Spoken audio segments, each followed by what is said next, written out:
Доброго здоров'я, доброго всім дня! Хай вам сонце світить у вікно щодня, хай сміється небо і дивує світ, а весна дарує вам барвистий цвіт.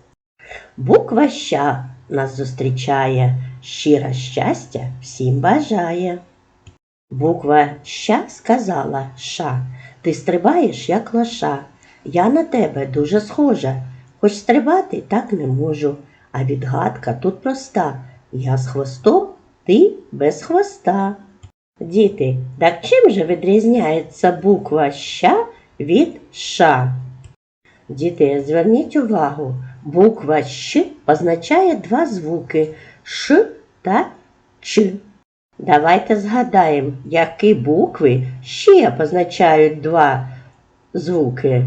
Це Я, Ю, Є, Ї і Щ.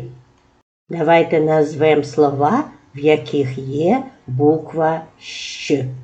Дощ, лящ, кущ, щіглик, борщ, плащ, щенятко, щавель.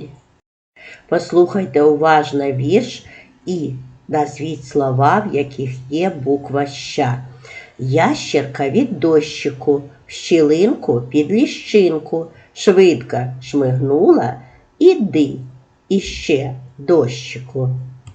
Давайте зробимо звуковий аналіз слів дощ, плащ. Давайте спробуємо прочитати склади ща, щу, що, щи, ще. Спробуємо разом прочитати слова щастя, щавель, щеня, щіглик, борщ, кущ, плющ, лящ. Прочитайте слова самостійно. Скільки складів у слові дощ? Правильно, 1. А в слові ящерка 3. Молодці. Дякую за роботу.